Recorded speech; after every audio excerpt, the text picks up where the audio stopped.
উড়ে যাওরি মাহফিলের হাওয়া, যাওরি উড়ি মদিনায়,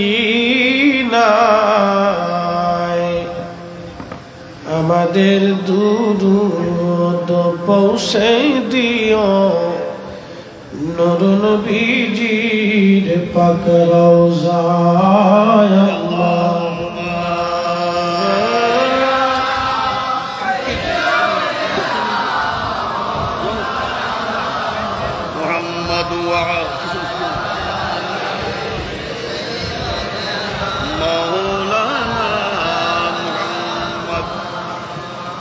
صلاة يا رسول الله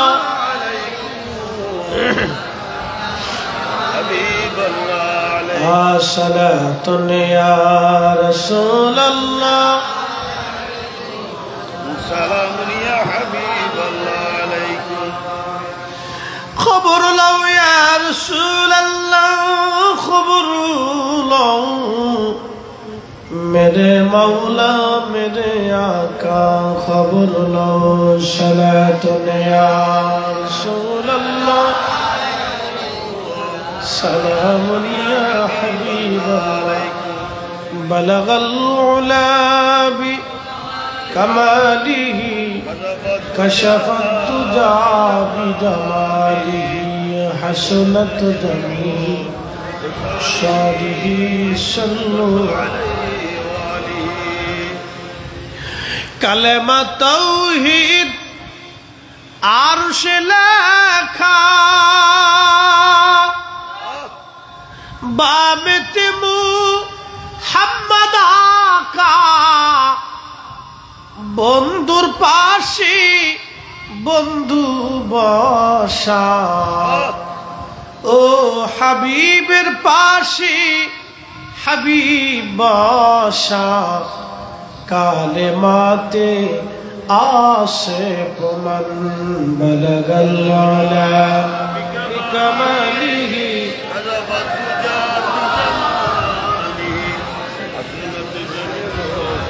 शालिही सल्लु।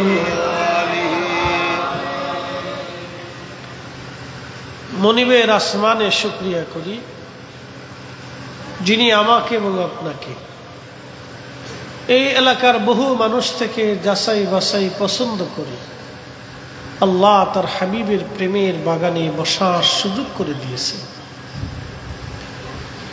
আপনার আমার মতো গুনাহগার নাসিজ নাফরমানকে আল্লাহ তার বেহেশতের বাগানে বসার তৌফিক দান করেছেন। একটা কথা মনে রাখবেন, আল্লাহ যাদেরকে জান্নাতি বানায় দুনিয়ার থেকে আল্লাহ তাদেরকে জান্নাতের কাজ করায়। এই সূত্রটা মনে রাখবেন, এ স্কয়ার প্লাস বি স্কয়ার। এরপরে কি আমি জানি না, অনেকদিন আগে করছি, ভুলে গেছি, মনে নেই।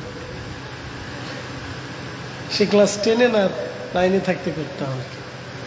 তা খুব মনোযোগ দিয়ে, আল্লাহ যাকে পছন্দ করে তাকে দুনিয়াতে আল্লাহ জান্নাতের কাজ করায়, নবীর কদমের গোলাম আল্লাহ বানায় দেয়। এই কাজ কিন্তু সবাইকে দিয়ে আল্লাহ, তো আল্লাহ দয়া করে এই অঞ্চলের বহু মানুষের ভিতর থেকে আল্লাহ আমাদেরকে কবুল করছেন। সেই জন্য একসাথে শুকরিয়া করে বলি আলহামদুলিল্লাহ। আরো শুকরিয়া, আল্লাহ আদম সফিউল্লাহ আলাইহিস সালাতু ওয়াস সালাম থেকে ঈসা রুহুল্লাহ আলাইহিস সালাতু ওয়াস সালাম পর্যন্ত কোন নবীর উম্মত আল্লাহ আমাদেরকে বানান নাই। আল্লাহ সর্বশ্রেষ্ঠ নবীর উম্মত বানাইছেন। কুনতুম খায়রা উম্মাতিন উখরিজাত লিন-নাসি তা'মুরুনা বিল মা'রুফি ওয়া তানহাউনা 'আনিল মুনকার।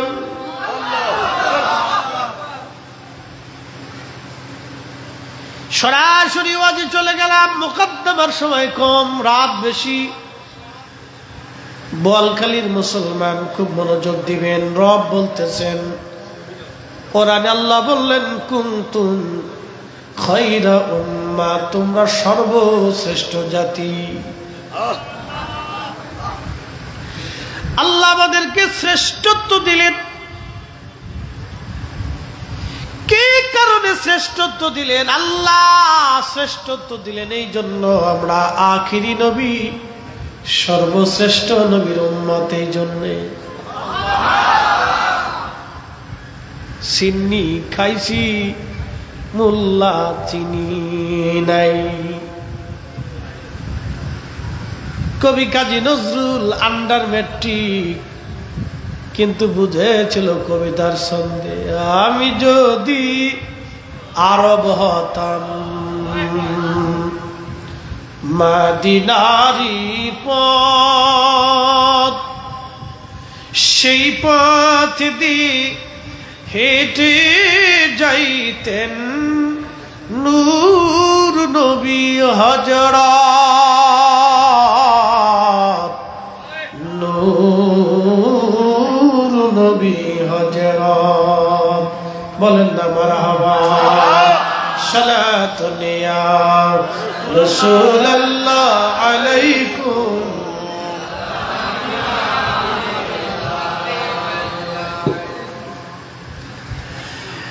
হযরত মুসা আলাইহিস সালাম তাওরাত পড়েন। তাওরাত শরীফের মধ্যে লেখা এক জমানার উম্মত আসবে, সমস্ত উম্মত থেকে 70 গুণ মর্যাদা আল্লাহ তাদেরকে দিয়ে দিবে। একটা মর্যাদা হায়াত হবে কম, একটা মর্যাদা হায়াত হবে কম। অন্য জমানার মানুষ 250, 300, 400, 500, 600, 700, 800, 1000 বছর পর্যন্ত বেঁচে ছিল। আমাদের হায়াত কম। 40 বছর চলে গেলে চোখের পাওয়ার কমে যেতে থাকে, চামড়ার শক্তি কমে যায়, মগজের শক্তি কমতে থাকে, কানের পাওয়ার কমতে থাকে, দাঁতের ক্ষমতা কমতে থাকে। 40 বছর পার হয়ে গেলে আপনি যত ভালো খাবারই খান, কোনদিন আর 25 বছর আপনি আর ফিরে পাবেন না।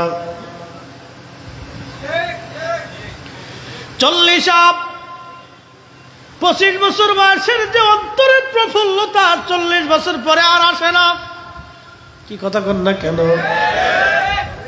আমরা সারা দেশ ঘুরি, বয়স আমাদের 40 হয়ে গেল, আর তো কিছুদিন পরে 40 আপ হয়ে যাবে। কিন্তু 25 বছরের অন্তরের যে প্রফুল্লতা, এটা আর এখন ফিরে পাওয়া যায় না। ঠিক আরো যত দিন যাবে তত প্রফুল্লতা কমতে থাকবে। যতই ভালো খাবার খান, যতই সুন্দর বিছানায় ঘুমান, যতই আপনার সম্পদ থাকুক, 25 বছর আর আপনি ফিরে পাবেন না।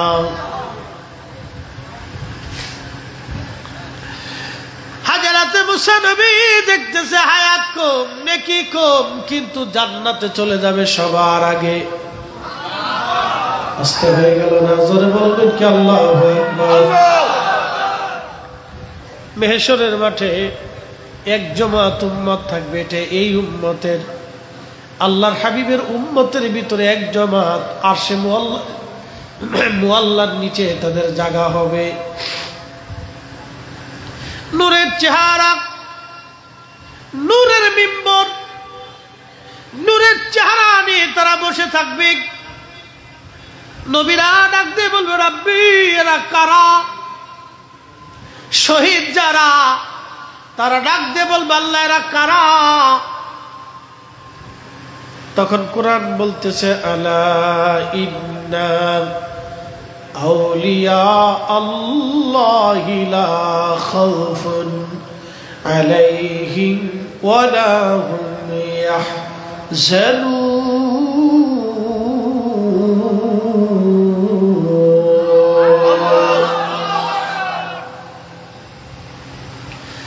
সাবধান, আমার ওলিদের কোনো ভয় নেই, কোনো চিন্তার কারণ নাই, তারা চিন্তিত হবে না, ভয় পাবে না। আয়াত নাজিল হয়ে গেল, নবীজি বলতেছেন কিয়ামতের ময়দানে ওই শ্রেণীর ব্যক্তিরা, নবীরা ডাক দেয়া বলবে, রাব্বি, এরা কারা? নূরের চেহারায়, নূরের মিম্বরে, আরশে মুআল্লার নিচে তারা বসে আছে। আল্লাহ ডাক দিবে, ও আমার নবীরা, এরা হলো সেই ব্যক্তি দুনিয়াতে যারা একজন আরেকজনকে আল্লাহর জন্য ভালোবাসছে। আমরা যারা অলি ভক্ত, আমরা অলিদেরকে ভালোবাসি আল্লাহর জন্য। কি কথা কর না কেন?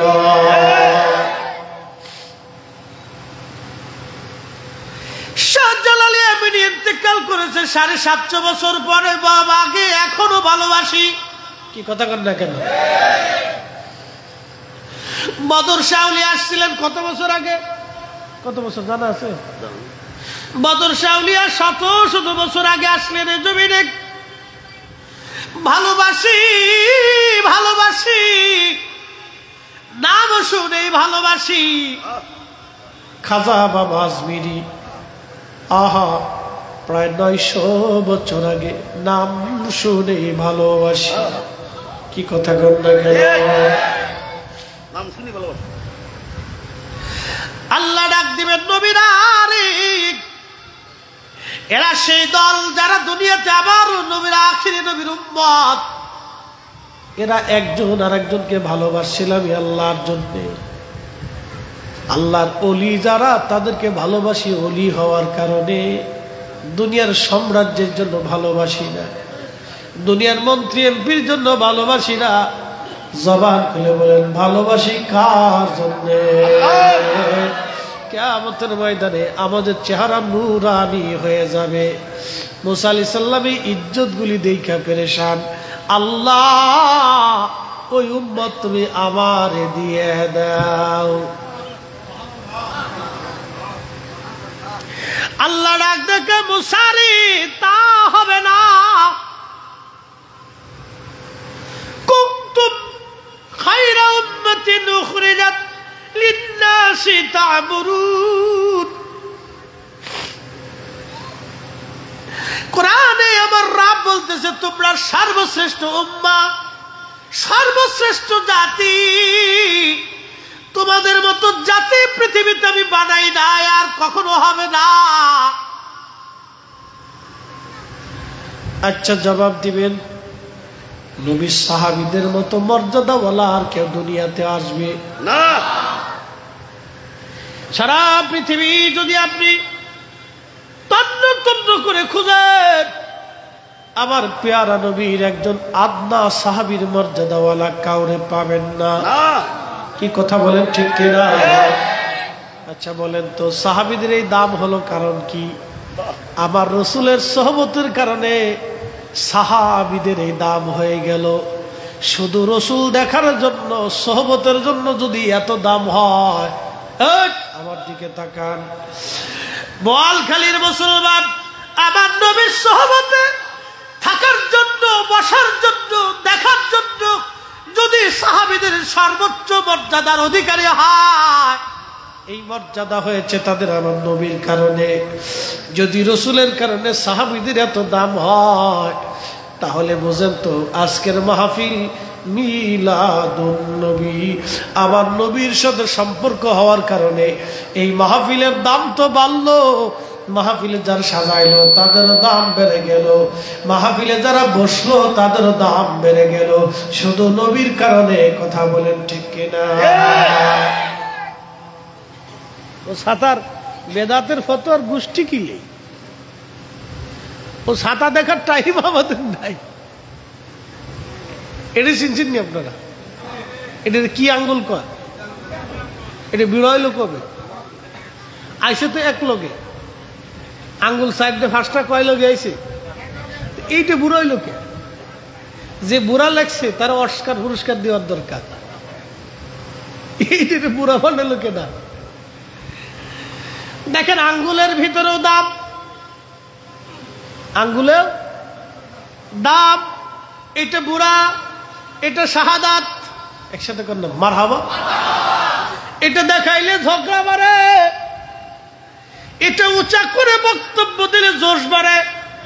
কারণ কি, এই আঙ্গুলের সাথে কালেমায়ে শাহাদাতের সম্পর্ক, আর কালেমার সাথে সম্পর্কের জন্য এই আঙ্গুলের দাম যদি বেড়ে যায়, আমার রাসূলের মিলাদের কারণে আজকের মাহফিলের দাম বেড়ে গেছে নবীর কারণে। কথা কোন ঠিক কিনা? নারে তাকবীর, নারে রিসালাত, নারে গাউসিয়া, আহলে সুন্নাত ওয়াল জামাত, হযরতুল আল্লামা জনাব মাওলানা জহিরুল ইসলাম ফরদি সাহেব। লেখা হয়েছে হুদায়বিয়ার সন্ধি, এখান থেকেও দলিল দিয়ে যায়। আজকে খুব মনোযোগ দিবেন, সন্ধির সময় লেখা হচ্ছে, সন্ধির সময় লেখা হলো মুহাম্মাদুর রাসূলুল্লাহ সাল্লাল্লাহু আলাইহি ওয়াসাল্লাম। মক্কার কাফেররা আপত্তি জানায়, বলল যদি মুহাম্মাদকে রাসূলুল্লাহ মাইনে নেই তাহলে তার সন্ধির দরকার নাই, যুদ্ধেরও প্রয়োজন নাই, মুহাম্মাদুর রাসূলুল্লাহ শব্দ কাইটে দাও। মুহাম্মদ থাকবে কিন্তু রাসূলুল্লাহ শব্দ কেটে দাও। কোরআন আল্লাহ বললেন কামা আরসালনা ফীকুম রাসূল, আপনারে রাসূল বানায় পাঠাইলাম। কাফেররা কয় রাসূল শব্দ কেটে দাও। কোরআন আল্লাহ বলতেছে হাবিব আপনাকে রাসূল বানিয়ে পাঠিয়েছি। ওয়া ইয আখাযাল্লাহু মিথাকান নাবিয়্যিনা লামা আতাইতুকুম মিন কিতাবিন ওয়া হিকমা সুম্মা জাআকুম রাসূল।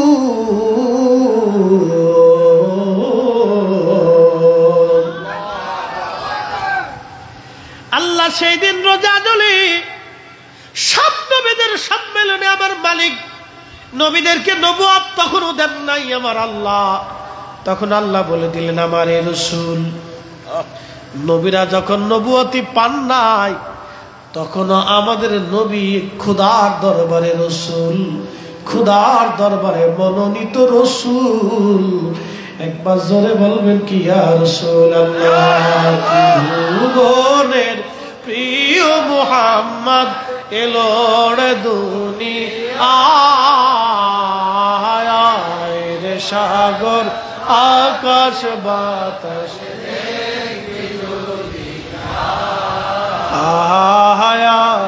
রে সাগর আকাশ বাতাস ধুলির ধরা বেহেশত আজ জয় করিল দিল রে লাজ।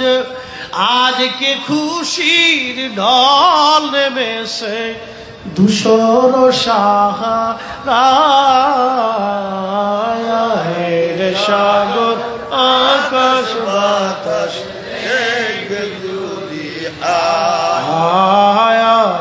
রে সাগর আকাশ বাতাস সালাতু নিয়া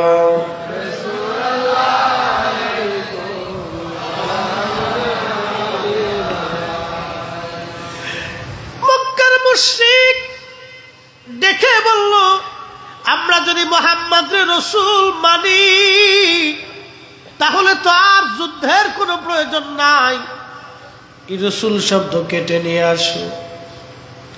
আল্লাহর হাবিব হযরত আলী রাদিয়াল্লাহু আনহুরে ডাক দিলেন, ডেকে বলেন আলী মুহাম্মদ শব্দ রেখে রাসূল কেটে দাও, মুহাম্মদ ইবনে আব্দুল্লাহ লিখে দাও। হযরত আলী রাদিয়াল্লাহু আনহু ডাক দিয়ে বলেন ইয়া রাসূলুল্লাহ, যে রাসূল শব্দের কারণে ঈমান আনছি আমি আলীর জীবন থাকতে কাটতে পারবো না।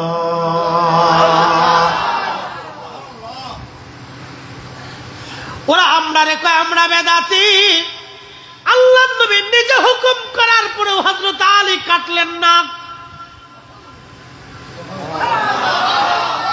নবীজি বললেন আলী সহিহ বুখারীর হাদিস, আল্লাহর নবী বলেন, আলী রাসূল শব্দ তুমি কেটে দাও। হযরত আলী বলতেছে, ইয়া রাসূলুল্লাহি, জীবন চলে যাবে, আমি আলী রাসূল শব্দ কাটতে পারবো না আপনার নামের পাশ থেকে। ইশকে রাসূল, আশিকে রাসূল, রাসূলের প্রেম কত কঠিন। আহা, নবী নিজে হুকুম দেওয়ার পরেও হযরত আলী কাটে না। বলেন তো, এই প্রেম ঐশী খোদাই প্রদত্ত প্রেম, এই প্রেম সবার নসিবে জুটে না। কি কথা বলেন, ঠিক না? ওরে প্রেম যদি শিখবি রে মন, প্রেম যদি করবি রে মন, সব ছেড়ে চল মদিনায়, আমার প্রেমের রাসূল যেই দেশে ঘুমায়, আমার মায়ার নবী যেই দেশে ঘুমায়। দেখলে ছবি পাগল হবি, কাঁদবি বসে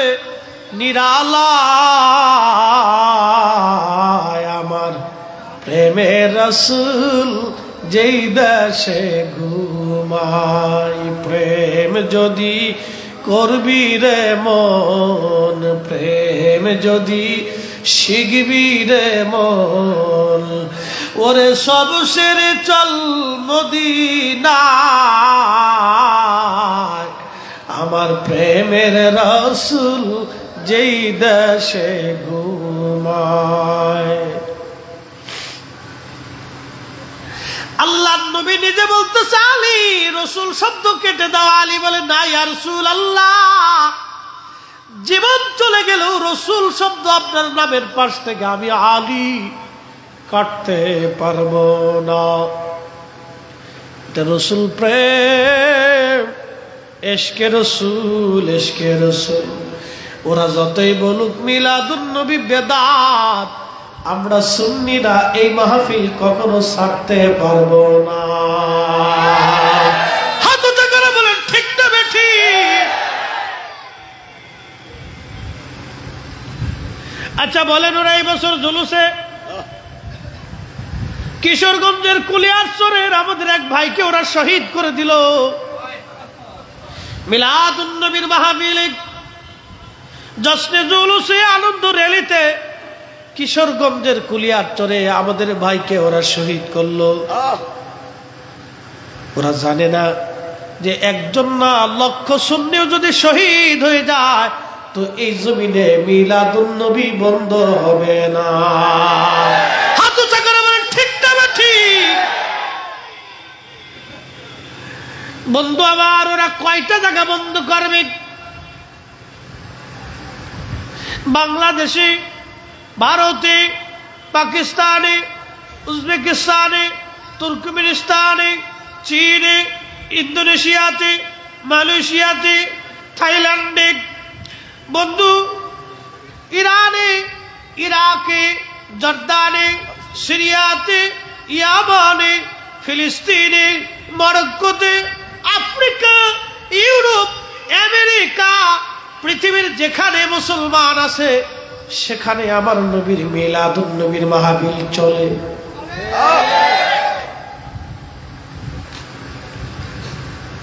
আর এক মৌলবী ওয়াজ করতেছে, কারা নতুন ঈদ বানাইছে, ওদের পিঠেয়া পিঠের চামড়া উঠাইতে হবে।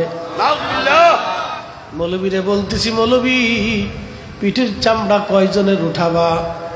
আর একজনের পিঠের চামড়া উঠাইতে যাইয়া নিজের পিঠে সালা বাইন্ধে আসা লাগবে। ভয় পাইতেছে? আর ফরিদপুরের বলা খুবই মনোযোগ দিয়ে শুনে যাবেন। বোয়ালখালীর মুসলমান, এটা শাহজালালের জমিন, শাহপুরানের জমিন, শাহ মাকদুমের জমিন, 12 আউলিয়া 360 আউলিয়ার জমিন। ইসলাম কোন নদী দিয়ে ভেসে আসে নাই, ইসলাম আল্লাহর ওলিদের হাত ধরে জমিনে এসেছে। আউলিয়া একরামের দেওয়া ইসলাম এ দেশে চলবে, কথা বলেন ঠিক না?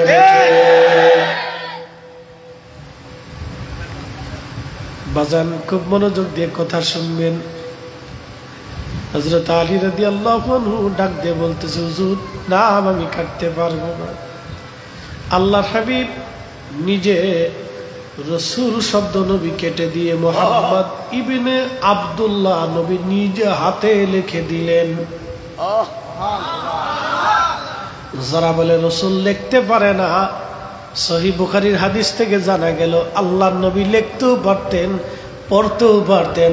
আমার রসুলের চাইতে মহাজ্ঞানী পৃথিবীতে আর একটাও হতে পারে না।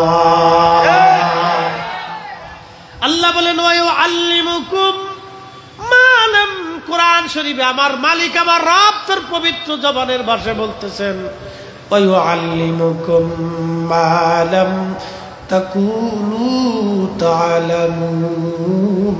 হুজুর উম্মতকে তাহা শিক্ষা দিবেন যাহা উম্মত জানতো না। উম্মত যে বিদ্যায় পারদর্শী না, আপনি নবী সেই বিদ্যা উম্মতের শিখাবেন। কোরআন থেকে শুরু করে কোরআনের জাহিরি বাতিনি শরঈ হাকিকতি মারিফতি সমস্ত জ্ঞানগুলি নবীজি উম্মতকে শিখিয়ে দিয়ে গেছেন, উম্মতের মাঝে রেখে দিয়ে গেছেন। একটা কথা মনে রাখবেন, হযরত ইমাম আবু হানিফা রাহমাতুল্লাহ আলাইহির কাছে দুইটা বিদ্যা ছিল, একটা শরঈ আর একটা হাকিকতি। হযরতে হুজুর গাউসে পাকের কাছে দুইটা বিদ্যা ছিল, একটা শরঈ আর একটা হাকিকতি। আল্লাহর ওলিদের কাছে দুইটা বিদ্যা, শরীয়তের বিদ্যা, হাকিকতের বিদ্যা। শরীয়তের বিদ্যা, হাকিকতের বিদ্যা। শরীয়তের বিদ্যা যেমন পৃথিবীতে থাকবে, হাকিকতের বিদ্যা কিয়ামত পর্যন্ত পৃথিবীতে থাকবে। আল্লাহর ওলি জমিনে থাকবে, ওলি সারা জমিন থাকবে না। কেউ যদি মনে করে সুন্নি জামাতরে ধাক্কা দিয়ে বঙ্গোপসাগরে ফেলাইব না, সুন্নি জামাত ওলিদের জামাত, ওলিদের জামাত। এই জামাতে ওলি তৈরি হয়। আহলে সুন্নাতুল জামাত ছাড়া কোনো মা ওলির জন্ম দিতে পারে না।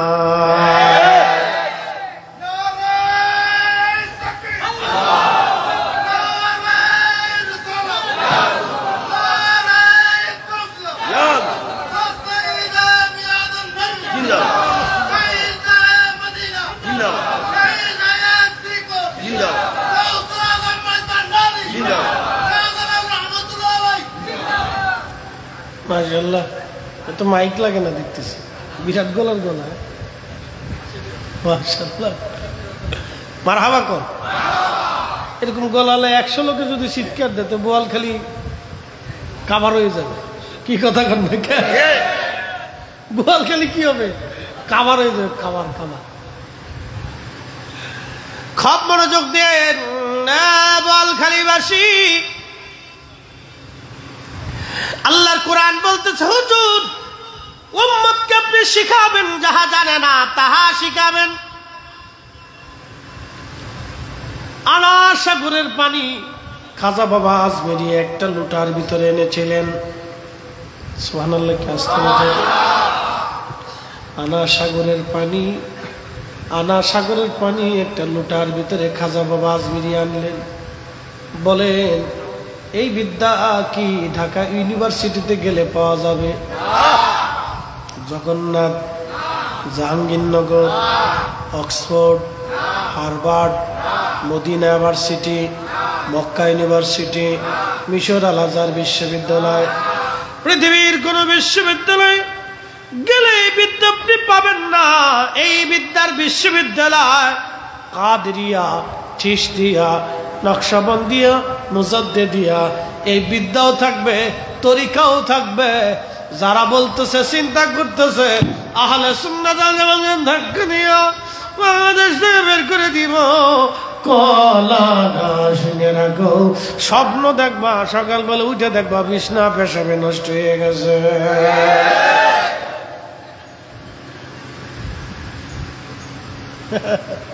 এটা মারিফতি কথা আর কি। এই জামাত কোনদিনও যাবে না। এটা কিয়ামত পর্যন্ত চলতে থাকবে, চলতে থাকবে, চলতে থাকবে, চলতে থাকবে। কারণ এই জামাত আল্লাহ রসুলের ইশকের কথা বলে, আল্লাহর হাবিবের তাজিমের কথা বলে। আমরা চুল পরিমাণ রসুল করিমের তাজমের খেলা বরদাস্ত করতে পারি না, ঠিক কিনা? এটা টিকে থাকবেই, টিকে থাকবেই।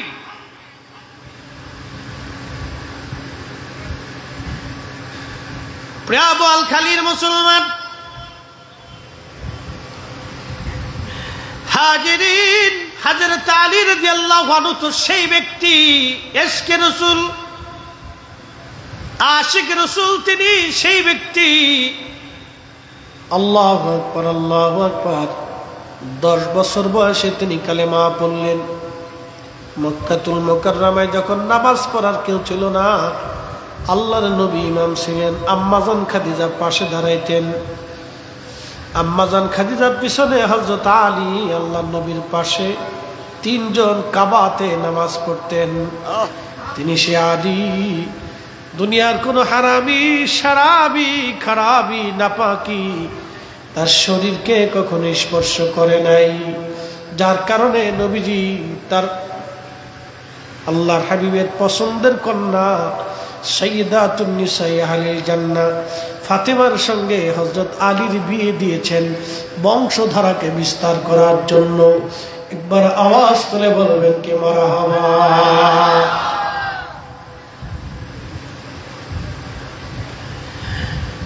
হযরত আলীর জীবনী বিরাট বড় লম্বা। খুবই দরিদ্র ছিলেন, সারা জীবনেও কোনোদিন দারিদ্রতার মোচন হয় নাই। আরে আল্লাহর হাবিবকে এতটুকুন বয়স থেকে ভালোবাসতে শিখেছেন। ছোট্টকাল 10 বছর বয়স থেকে নবীকে ভালোবাসতে শিখলেন। ভালোবাসতে বাসতে জীবনের শেষ সময় পর্যন্ত রসুলকে মহব্বত করে গেলেন হযরত আলী। তিনি সেই মহান সাহাবী যার পবিত্র স্ত্রী সাইয়্যিদাতুন নিসাই আহলিল জান্নাহ ফাতিমাতুজ জাহরা রাদিয়াল্লাহু আনহা, দুনিয়ার জান্নাতি রমণীদের সর্দারিনী তিনি সেই ব্যক্তি যার 2টা সন্তান হাসান হুসাইন সাইয়্যিদা শাবাবি আহলিল জান্নাহ, 2টা বেটাই তার জান্নাতের যুবকদের সর্দার। তিনি সেই পুরুষ যার শাশুড়ি আম্মাজান খাদিজাতুল কুবরা, লকব তাহেরা তাইয়্যিবা, পবিত্র মহিয়সী নারী আম্মাজান খাদিজা তাহেরা তাইয়্যিবা। তিনি তো সেই পুরুষ যার শ্বশুর সৃষ্টির ফাউন্ডেশন, আল্লাহর প্যারা মেহবুব, আসমানের নিচে জমিনের উপরে ভূখণ্ড, ভূমণ্ডল আর নবমণ্ডল, 7 আসমান আর 7 জমিনে সৃষ্টির সূচনা থেকে শেষ পর্যন্ত আমার আল্লাহ এই নবী ছাড়া আর কাউকে হাবিব বানান নাই, কাউকে হাবিব বানাবেন না। তিনি আবার আপনার নবী রাহমাতুল লিল আলামিন, তারই জামাতা হযরত আলী। পুরা ঘরটাই আল্লাহর জান্নাত, আল্লাহর জান্নাত, আল্লাহর জান্নাত। একবার জোরে বলা যাবে কি মারহাবা।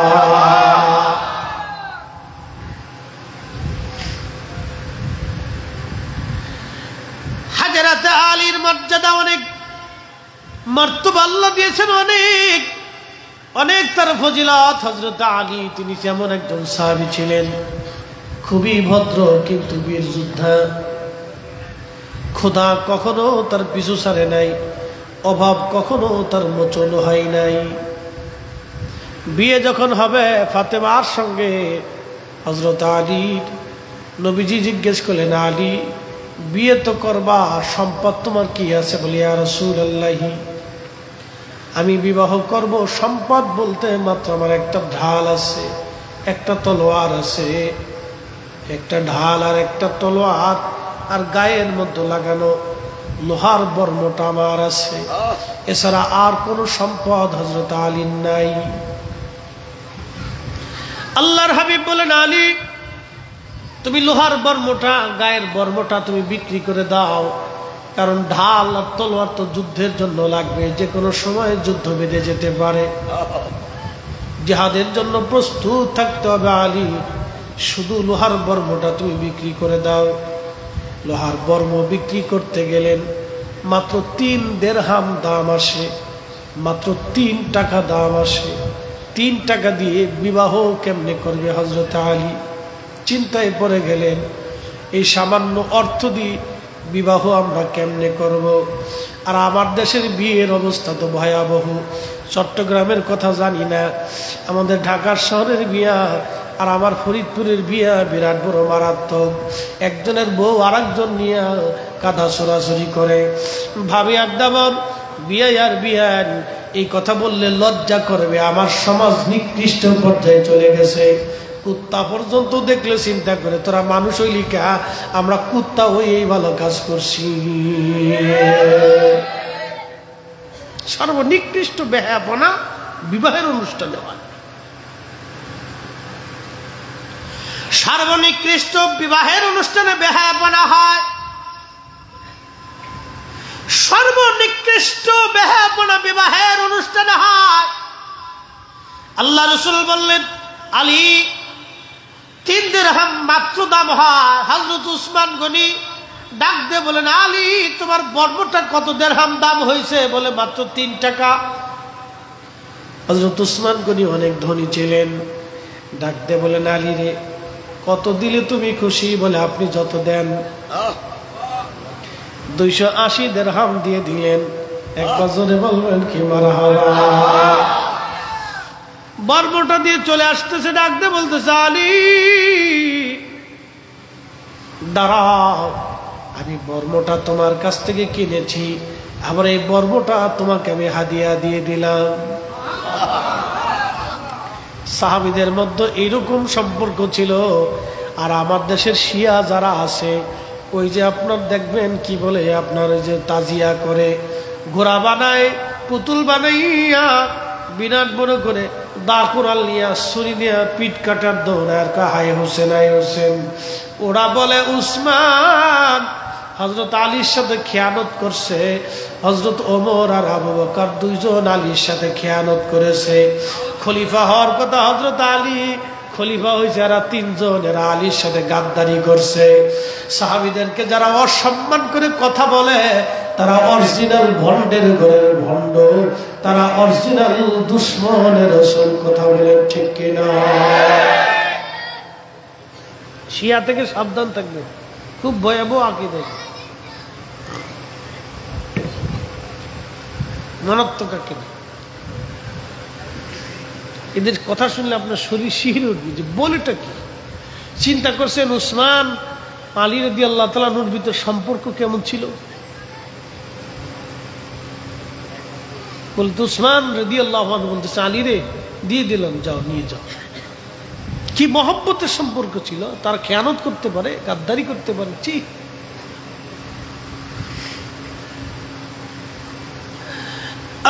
বোয়ালখালীর মুসলমান হযরত উসমান গনি রাদিয়াল্লাহু আনহু দিয়ে দিলেন। আলী চলে গেল, প্রিয় নবীজির সামনে উপস্থাপন করলেন, ইয়া রাসূলুল্লাহ 280 দিরহাম আমি বিক্রি করেছি।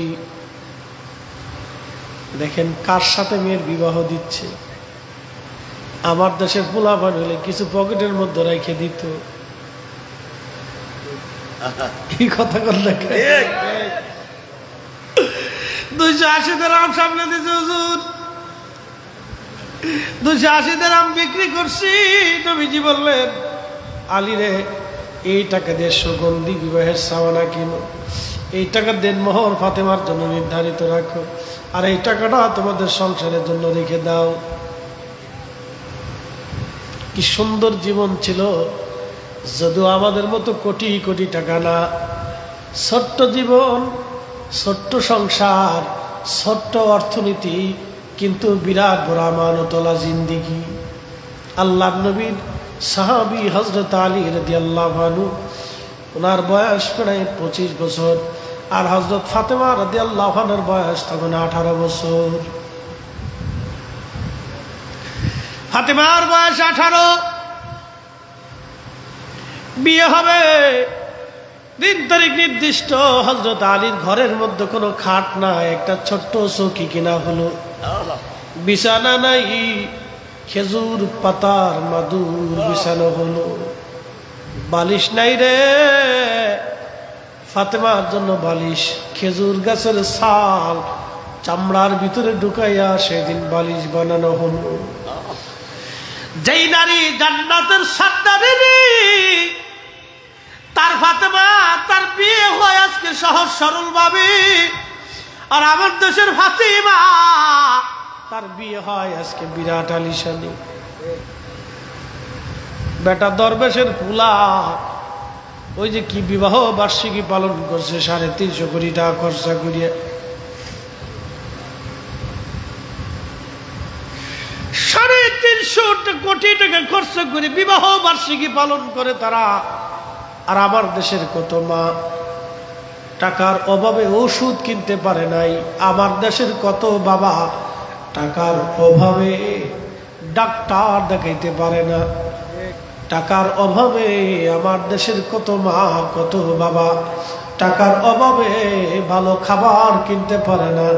এই টাকা যদি আমার দেশের গরিব মানুষের জন্য 4টা হসপিটাল বানাই দেওয়া হতো, 6টা বিভাগে 6টা হসপিটালও যদি বেটা বানাই দিত, তাহলে অন্তত আমার দেশের গরিব মানুষ চিকিৎসা অন্তত মনে হলো শান্তি পাইত। কথা কর না কেন, ঠিক কিনা? এই কাজে রাজি না, এই কাজে রাজি না। এরা নির্বাচন করিয়া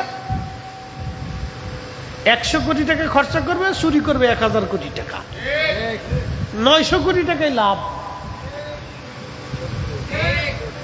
কথা কর না কেন, বুঝছেন? এই জন্য নির্বাচনের লেগে পাগল হয়ে যায় সবাই, উচিত কথার ভাত নাই। আমি তো নির্বাচনের লেগে পাগল না। যদি আমার বাপ ডাকেন তাও তো আমার নির্বাচনে দাঁড়াইতে কোনো পারবেন না। কিন্তু এই সমস্ত কাজে আমি নাই। এর ভিতরে ঢুকলেই আকড়া ফাকড়া চাকড়া, এটা দেখলে শেষে হুজুরের চিন্তা আসবে, হে মাইরে দেই। আর যদি একবার মাইরেই দেই, হাই হাই হাই, 18 কোটি মানুষের মামলা কিয়ামতের মাঠে। ও হুজুর টিয়া দেন, ফরিদি হুজুর টেকা দেন। কত কোটি মানুষ? 18 কোটি মানুষ আমার পিছে দৌড়াবে, টেকা দেন। মামলা হবে কিয়ামতের মাঠে। যত আরাম তত বেড়া, কঠিন জায়গা। হযরত আলী রাদিয়াল্লাহু তাআলা জীবনী তো বলতে চাচ্ছেন, সামনে আসতেছি দাঁড়া, এরপরে নির্বাচনে নিয়ে যাওয়া। তা যদ্দূর পার খালি ভোট দিবেন, চুরি করে দিয়ে দিবেন 2-4টা নাকি, বাস বিরাট সুয়াব, পুরে সুয়াব। আমাদের দেশে টাকা কামানোর যে কত সিস্টেম ধান্দা আছে জানেন? এখন আমাদের দেশে যে ইউটিউবওয়ালারা, এই যে হ্যাগার কিছু ইউটিউবওয়ালারা বউয়ের ভিডিও করে, বউয়ের ভিডিও কি বলো, কেটার কি কর, হ্যাঁ সাপের বলো, হ্যাঁ কাপেল বলো, লাহাউলা কুওয়াতা বিল্লাহ, নাম পর্যন্ত কি বেশকে নাম দিয়েছে দেখছেন, কাপেল বলো। শয়তান বদমাইশ বউয়ের ভিডিও করে। তোর এত নিচ পর্যন্ত চলে গেছে, শিয়াল কুত্তাও এত নিচে পর্যন্ত যায় নাই। যেই পুরুষ তার বউয়ের দেহ দেখাইয়া ব্যবসা করে টাকা রুজি করে, ওর বাড়ি খাওয়া আর কুত্তার গোশত খাওয়া সমান কথা। কথা কন না কেন, ঠিক না? পৃথিবীর সবচেয়ে নিকৃষ্ট পুরুষ এটা, নিজের বউয়ের দেহ ব্যবসা করে তারপর পয়সা রুজি করে। এটা হারামজাদার চাইতে নিকৃষ্ট। আপনি কল্পনা করতে পারবেন? বউয়ে রান্না করতেছে, বউয়ে কাপড় ধুইতেছে, বউয়ে বাগান করতেছে, বউয়ে মার্কেট করতেছে, এগুলো ভিডিও করে করে সাইডে পয়সা রুজি করে, বউয়ের শরীর দেখায়। ফাজিল কোথাকার এগুলো। এগুলি দেখে দেখে আমাদের নারীরা আরো উদ্বুদ্ধ হচ্ছে। আপনি কল্পনা করতে পারবেন? পতিতা নারী টাকার জন্য দেহ ব্যবসা করে, আর এই বেটা নিজের স্ত্রীর পতিতা বৃত্তির জন্য নামাইয়া দেহ দেখাইয়া পয়সা রুজি করে। ও পতিতা নারীর চাইতে এই বেডি কোনো অংশে কম না, একবারে সমানে সমানে। কি কথা কন না কেন?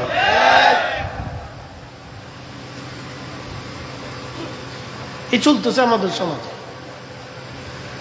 আপনাদেরকে আজকে বুঝাই দিলাম, একজন স্বামী যখন তার স্ত্রীর দেহ দেখাইয়া পয়সা রুজি করে, এর চাইতে নিকৃষ্ট স্বামী পৃথিবীতে কে হতে পারে? বেটা পুরুষ, ওর চাইতে তুই ভিক্ষা করে খা।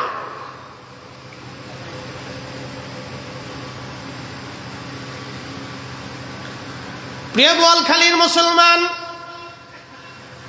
হযরত আলী রাদিয়াল্লাহু আনহুর বাড়ি, হযরত ফাতেমাকে বিয়ে করবেন। বালিশ আজকে খেজুর গাছের সুবলা দিয়ে, চামড়া দিয়ে বানানো হলো ফাতেমার বালিশ। সামান্য একটু সুগন্ধি, কোন রকম আসবাবপত্র হলো তার। আল্লাহর নবী কিছু দিলেন, কোন রকম হলো সংসার। একটা কম্বল, পা ঢাকলে মাথা বের হয়, মাথা ঢাকলে পা বের হয়ে যায়। বিয়ে হয়ে গেল। হযরত আলী রাদিয়াল্লাহু আনহুর বিয়ের দিন তারিখ নির্দিষ্ট হলো। ফাতেমা রাদিয়াল্লাহু আনহা বসে বসে কান্না করতেছে, খুব বেশি করে কান্না করে। মা ঘরে নাই, তার আজ মা নাই। খাদিজাতুল কুবরা আজকে দুনিয়ায় নাই, মেয়েটাকে কে সান্ত্বনা দিবে? আল্লাহর নবী নিজে হেঁটে হেঁটে ফাতেমার কাছে বসলেন। ফাতেমার কাছে বসে বললেন, মা রে, বুঝতেছি ঘরে তোমার মা নাই, মন মেজাজ। ফাতেমারে আমি আরো বুঝছি, আমি ইচ্ছা করলে মদিনার সবচেয়ে বড় ধনী পরিবারে তোমাকে বিয়ে দিতে পারতাম। ফাতেমা, গরিব আলীর সাথে তোমারে বিয়ে দিচ্ছি আজ। আমি জানি আলীর তো কিছুই নাই মদিনাতে, ঘর নাই, বাড়ি নাই, সম্পদাদি ওর কিছুই নাই। কোন রকম দিন আনে দিন চলে আমার আলী। ফাতেমা, আমি ইচ্ছা করলে ধনী পরিবারে তোমাকে বিয়ে দিতে পারতাম, কিন্তু ফাতেমা রে, আলীর সাথে তোমারে বিয়ে দিলাম। আজকে শুনে নাও, তোমার স্বামী পছন্দের ব্যাপারে আমি নবীর কোনো হাত নাই। তোমার স্বামী পছন্দ করেছেন আমার মালিক আরশে মুআল্লাওয়ালা। চিৎকার মেরে জোরে বলবেন কি ইয়া রাসূলুল্লাহ? ফাতেমার স্বামী পছন্দ করেছে আমার আল্লাহ, আমার আল্লাহ, আমার আল্লাহ, আমার আল্লাহ। ফাতেমা রাদিয়াল্লাহু আনহা সঙ্গে সঙ্গে চোখের পানি মুছে ফেললেন, সাথে সাথে চোখের পানি মুছে ফেললেন। আর কান্না নাই। আব্বাজান, আমার মালিক আমার আল্লাহ, আমার স্বামী পছন্দ করেছে, এর চাইতে পরম সৌভাগ্য আমার জীবনে আর কি হতে পারে?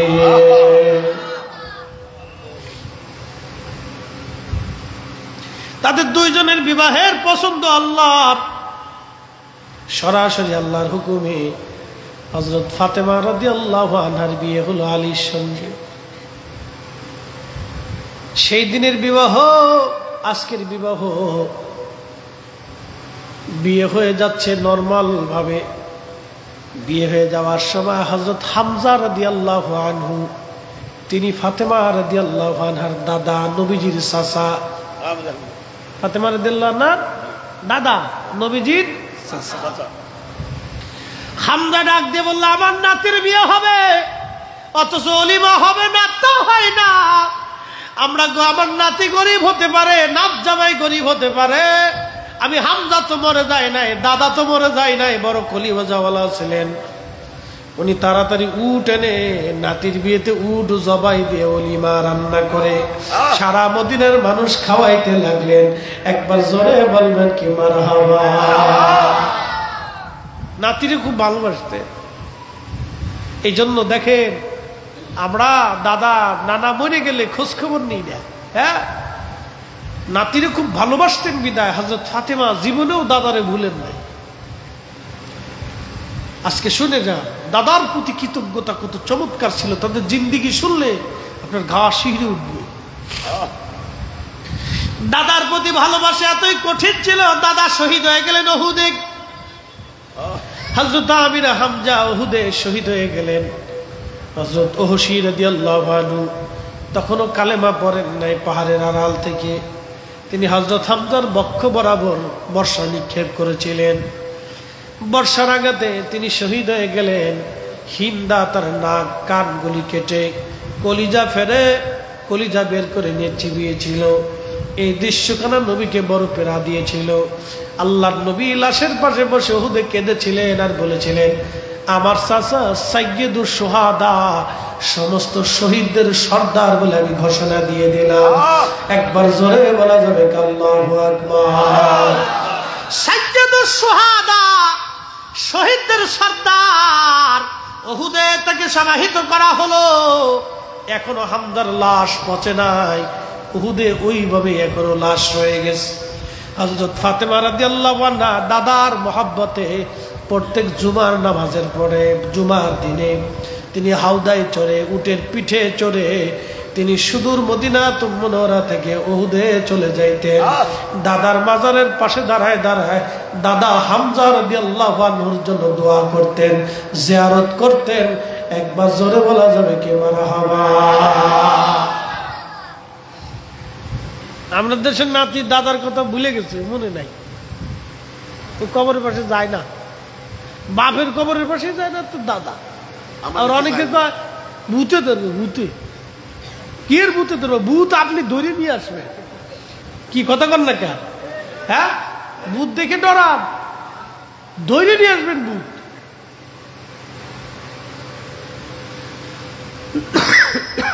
এই সাহস রাখবেন। রাত 4টা-5টার সময়, 12টা-1টার সময় কবরের পাশে গোরস্থানে একা একা যাইতে পারবেন? আমার করে আমি একা চলে যাবো, ভূত ও ধরে নিয়ে আসবো।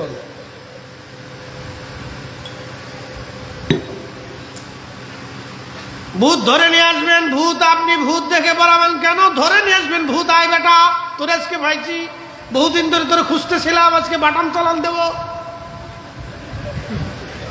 কেরে বলা ভাই, পারবি না? ভূত আজকে তোর বাটাম চালান আজকে দিয়ে দেবো, দাঁড়া আয়।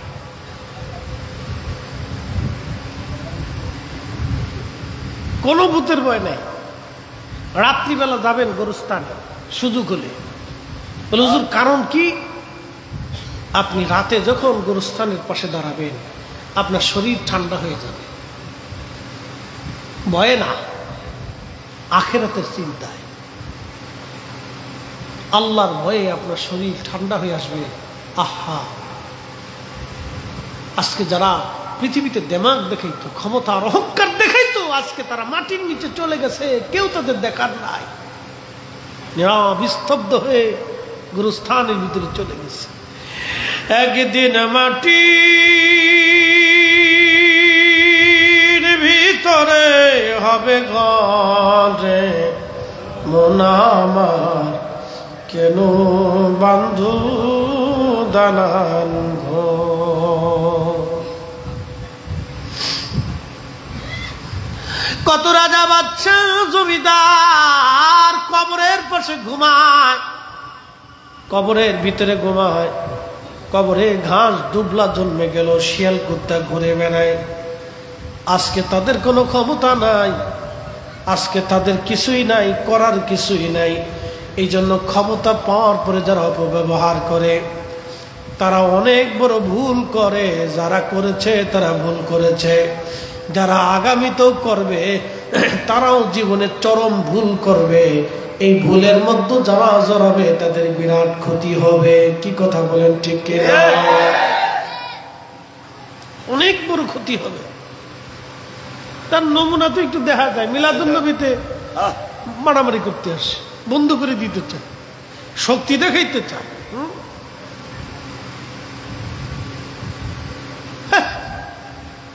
একটু হওয়ার বেশি ভাবলই ফেলছে একবার।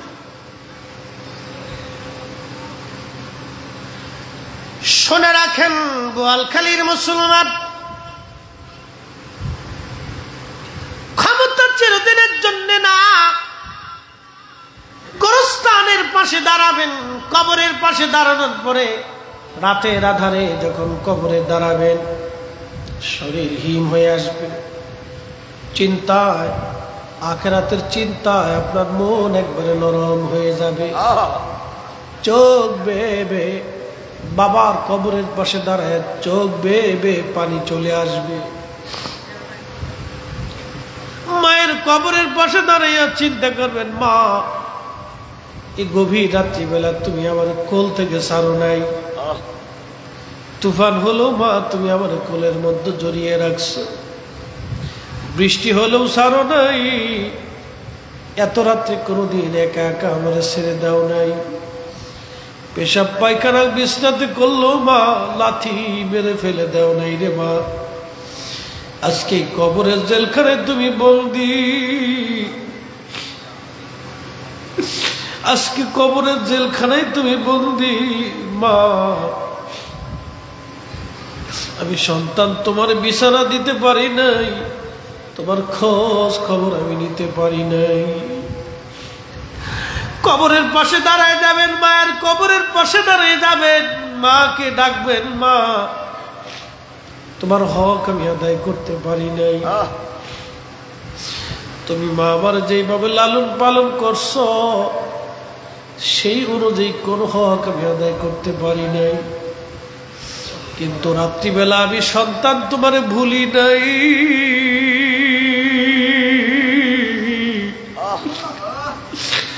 আমি সন্তান তোমারে ভুলি নাই মা, আজকে রাত্রিবেলা তোমার কবরের পাশে দাঁড়াই গেছি, সূরা ফাতিহা পড়েছি, ইখলাস পড়েছি, সূরা নাস পড়েছি, ইয়াসিন পড়েছি, দুরূদ পড়েছি মা,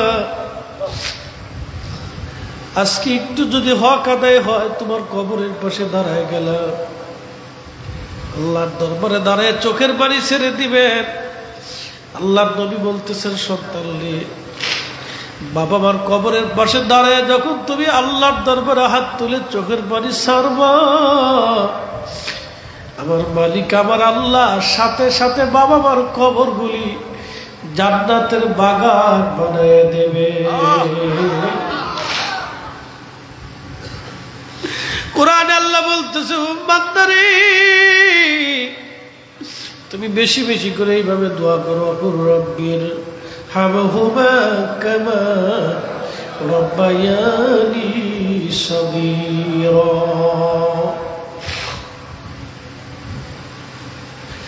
এই যে রাত গভীর হয়ে গেছে, প্রায় রাত 2টা বেজে গেছে, 1:45 বেজে গেছে রাত, এই যে তাহাজ্জুদের সময় ঘনায় গেছে, বোয়ালখালীর মুসলমান এখন বসে আছেন আপনারা, তাহাজ্জুদের সময় ঘনিয়ে ঘনিয়ে আসলে আমরা আল্লাহর দরবারে হাত বাড়াই দিব। দুনিয়ার সব দোয়া যদি ফেরত হয়, তাহাজ্জুদের সময়ের দোয়া আল্লাহ ফেরত দেয় না। আল্লাহর নবীকে বলা হলো, হুজুর কোন সময়ের দোয়া কবুল হয় বলবেননি? আল্লাহর নবী বললেন, জওফুল লাইলিল আখির, শেষ রাতের দোয়া কবুল হয়, ও দুবুরুস সালাতিল মাকতুবা, ফরজ নামাজের পরে দোয়া কবুল হয়ে যায়।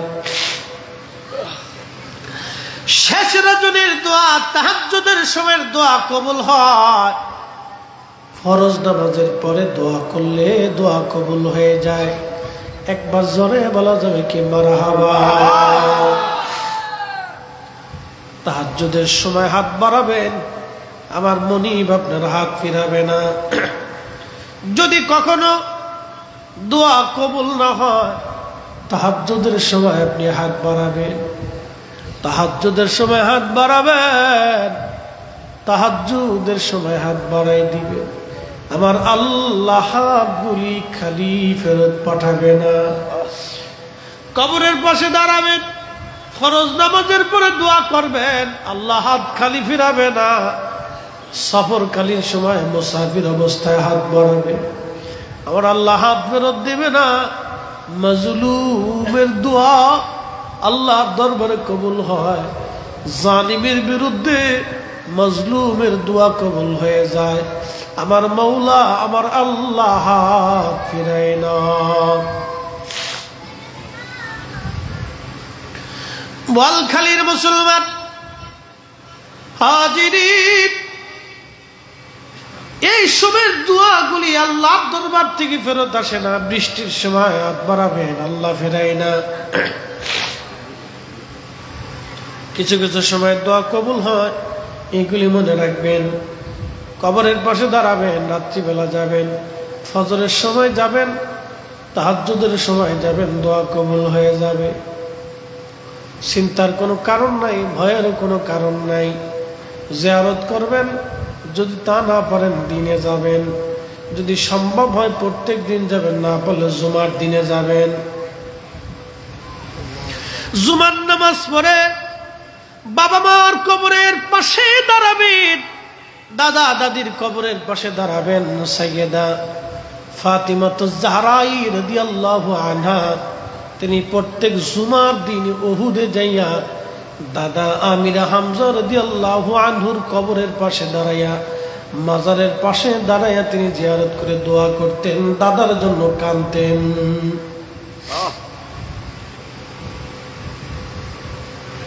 তাদের জীবন বড় আদর্শওয়ালা জীবন ছিল। সাইয়্যিদাতুন নিসা আহলিল জান্নাহ এমনি আল্লাহ দিছে না, আল্লাহ কারণেই দিছে। তাদের জীবন বড় চমৎকার ছিল, বড় আকর্ষণীয় ছিল। মুহতারাম, আল্লাহ রাব্বুল আলামিন এই তাদের আদর্শকে যে নারীরা ফলো করবে, সেই নারীরা তাদের সাথে হাসরের ময়দানে একত্রিত হবে। সুবহানাল্লাহ। সে নারীরা একত্রিত হবে। তো প্রিয় উপস্থিতি, এই যে তাদের জিন্দেগি জীবন বড় চমৎকার, খেয়ে না খেয়ে জীবনের বহু দিন কাটাইছে। ফাতেমা রাদিয়াল্লাহু আনহা, আলী রাদিয়াল্লাহু আনহু, হাসান হুসাইন, আল্লাহর হাবিবের জিন্দেগি বড় কষ্টের ছিল। আম্মাজান আয়েশা সিদ্দিকা রাদিয়াল্লাহু আনহা নবীর ইন্তেকালের পরে খাবার সামনে আসলে উনি বসে বসে কাঁদতেন। সাহাবায়ে কেরাম বলতেন, আম্মাজান কাঁদেন কেন? আম্মাজান আয়েশা বলতেন, তোমরা এখন বাইতুল মাল থেকে আমাদের জন্য বেতন ভাতা নির্ধারণ করে দিছ। আমার জীবনে রসুলের সোহবতে নবীর ঘরে এমনও দিন গেছে, মাসে একটা দিনও নবীর বাড়ি চুলায় আগুন জ্বলত না। না খেয়ে, খেজুর খেয়ে না খেয়ে কত রাত দিন আমাদের পার হয়ে গেছে। খেয়ে না খেয়ে আমাদের জীবনের বহু অংশ পার হয়ে গেছে। ক্ষুধায় আমাদের দিন চলে গেছে। আম্মাজান আয়েশা কাঁদতেন। এভাবে রাসূল করিমের জীবন পার হয়েছে। 1 মাস পর্যন্ত বাড়িতে চুলায় আগুন জ্বলত না, খাবার থাকতো না। কি ভাবলেন আপনি? কোন স্ত্রী কি থাকবে? কোন স্ত্রী থাকবে না। কিন্তু একজন আম্মা যেন ক্ষুধা না খেয়ে 2 দিন 3 দিন পার করছে। একজন আম্মা যেন রসুল থেকে কোনোদিন জুদা হয় নাই। একসাথে বলবেন আল্লাহু আকবার।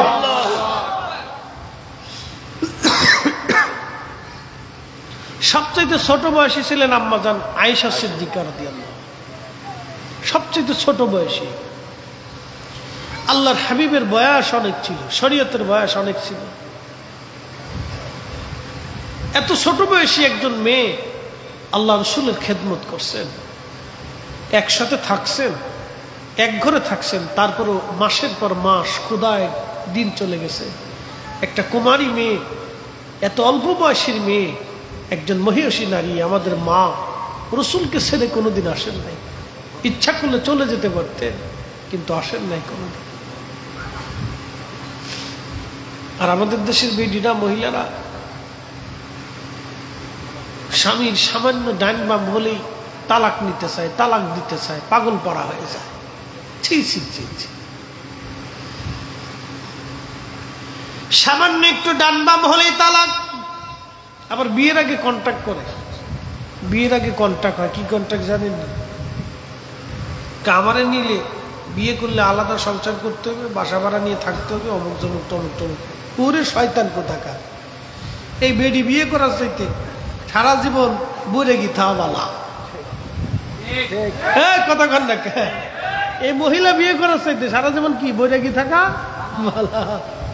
এই বউ কপালে গেলে তার কপালে শনি ছাড়া কিচ্ছু নেই। মেয়েরা এগুলি শিখতেছে, যত দিন যায় তত এগুলি কন্ট্যাক্ট করে দেয়। যদি হয় তাহলে আসেন, নালি চলে যান। তো আপনি তাকে গেট আউট করে দেবেন যে দূর হয়ে যান। এরকম শয়তান আমার দরকার নাই। এই জন্য শাদী দেখে করতে হবে। আল্লাহ রসুল ইচ্ছা করলে কিন্তু অনেক ধনী পরিবারে ফাতেমাকে বিয়ে দিতে পারতেন, কিন্তু দেন নাই, কারণ আলীর কাছে দিছে, আদর্শমান একটা ছেলের কাছে দিছে। একসাথে বলবেন না মারহাবা। গানজুটি ফানজুটি হিরিঞ্চি এগুলো দিয়ে দিয়েন না। আমরা দেশের মানুষ তো একটু পয়সালা দেখে বিয়ে দিতে চায়। ছেলে ভালো ব্যবসা আছে, কিন্তু দেখেন না গাঁজা খায় না বাবা খায়। এটা যদি একবার গানজুটি আর বাবার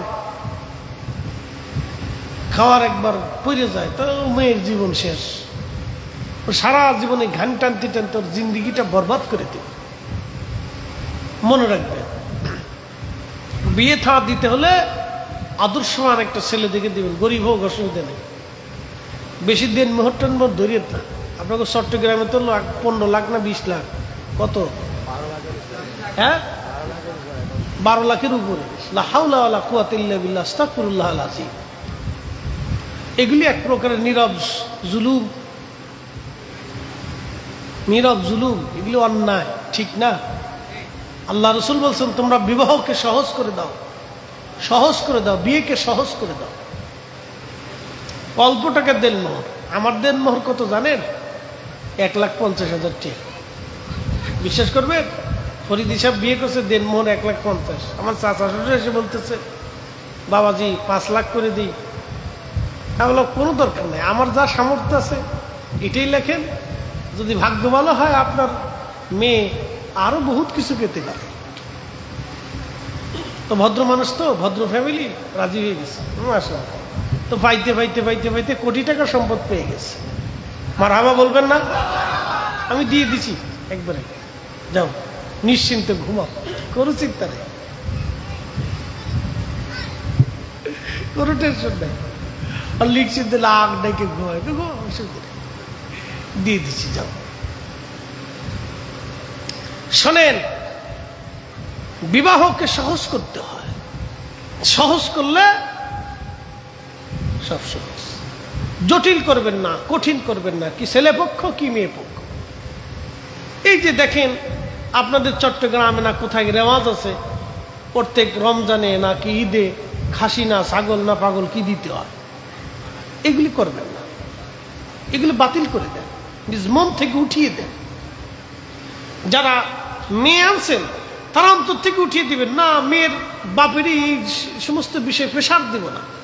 খুশি মানে কিছু দিলে দিবে, না দিলে না দিবে, এগুলো উঠিয়ে দেন, কোনো প্রয়োজন নেই। এগুলি এক ধরনের নীরব জুলুম। বেচারা ঈদের সময় সামর্থ্য নাও থাকতে পারে, অর্থনীতি ভালো নাও থাকতে পারে, তাকে চাপ দিতে হবে কেন? খুশি মনে যদি তার মেয়েকে কিছু দিয়ে যায় আলহামদুলিল্লাহ।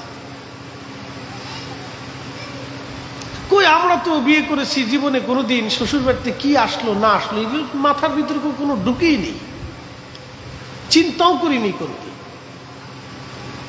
এগুলো মগজে আনবেন কেন? সবসময় চিন্তা করতে হবে যে আল্লাহ আপনাকে আমাদেরকে যা দিছেন এর উপর আলহামদুলিল্লাহ। কি কথা কর নাকি, ঠিক কিনা? ওগুলো চিন্তা অন্তর থেকে ঝেড়ে ফেলে দিবেন। আমাদের অন্তর থেকে বের হয়ে গেলে সমাজ সুন্দর হয়ে যাবে। শ্বশুর বাড়ি থেকে আনা আবার সেখানে দেওয়া, এগুলি মানে কি রেওয়াজ আছে, এই যে কঠিন রেওয়াজটা, এগুলি বের করে দেন। এমনি ছোটখাটো কিছু রেওয়াজ যদি থাকে, আত্মীয় স্বজন গেলে কাপড় চোপড় দেওয়া, গিফট টিফট দেওয়া, এটা সব জায়গায় আছে, আর এটা করতে হয়। নতুন আত্মীয় গেলে কাপড় চোপড় দেওয়া, এটা ভালো, দিবেন, এটা সুন্নাত। ছোট গিফট টিফট দেওয়া, কাপড় চোপড় দেওয়া, কেউ একটা ঘড়ি দিল, কেউ কাপড় কিনে দিল, পাঞ্জাবি কিনে দিল। আমরা যেমন তাওয়াই বাড়ি মাওয়াই বাড়ি গেলে আমাদেরকে পাঞ্জাবি কিনে দিছে, পাঞ্জাবি কাপড় দিছে, টুপি কিনে দিছে, এগুলো আলাদা, এটা ছোটখাটো বিষয়। এটা কিন্তু ওই যে বছরের পর বছর ধরে গরু দাও, খাসি দাও, ছাগল দাও, পাগল দাও, হ্যাঁ না, ঠিক আছে না?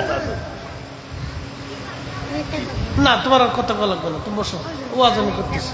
কও গজল গাবা, পরে পরে শেষ করে লে, আমি মোনাজাতের পরে গাবা। হ্যাঁ বসো, আচ্ছা ঠিক আছে, খুব খুশি হয়েছি। আচ্ছা মোনাজাতের পরে গাই, সারা রাত গাই আজকে, অসুবিধা নেই।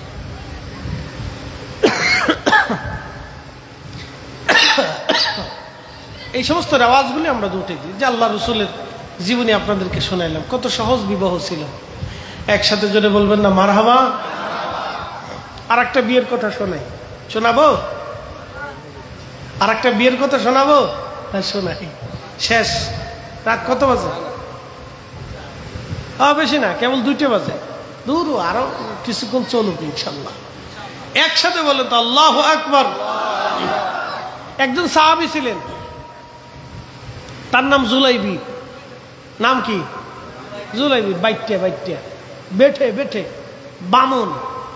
কিছু মানুষ আছে না বামন, ছোট মানুষ, ওর সাথে কেউ মেয়ে বিয়ে দিতে চায় না, আত্মীয়তা করতে চায় না।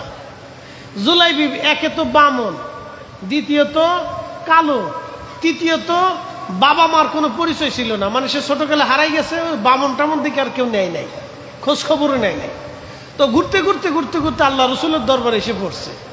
নবীর দরবারে ধীরে ধীরে বড় হতে লাগলো। একসাথে বলবেন না মারহাবা। পৃথিবীর শ্রেষ্ঠ আশ্রয় ছিল রসুলের দরবার। আল্লাহর নবী গরিব, অসহায়, মিসকিন, অভাবী, এতিম নবী নিজে পালন করতেন। এই জন্য আল্লাহ রসুল বলতেন, তোমরা যদি এতিম পালো তাহলে জান্নাতের মধ্যে আমি আর তুমি এইভাবে থাকবো। একসাথে বলবেন না মারহাবা। এইভাবে থাকবে। এতিম এতিম এতিম দুস্থ গরিব আল্লাহ রসুল পালতেন। এজন্য পৃথিবীতে যত সুফিদের দরবার দেখবেন, যত অলির দরবার দেখবেন, এই অলির দরবারে কিছু এতিম দুস্থ গরিব অসহায় এরা যায় ভিড় করে। একসাথে বললেন না আল্লাহু আকবার। যত অলির দরবার দেখবেন, সব অলির দরবারে দুস্থ, অভাবী, এতিম, গরিব, হ্যাঁ, এরা যায় ভিড় করে। মাজুর এরা যায় ভিড় করে। কারণ ওই যে আল্লাহর রসুল ওই দুস্থ, এতিম, মাজুর, গরিব এগুলো পালতেন। তাদেরকে আহলে সুফা বলা হইতো। একসাথে বলবেন না মারহাবা। আর অলিরাও এই আদর্শকে কিয়ামত পর্যন্ত ধরে রাখবে। তাদের কাছে, তাদের বারগাহে, তাদের দরবারে এই পাগল, এই অভাবী, মিসকিন, মাজুর এরা যায় ভিড় করে।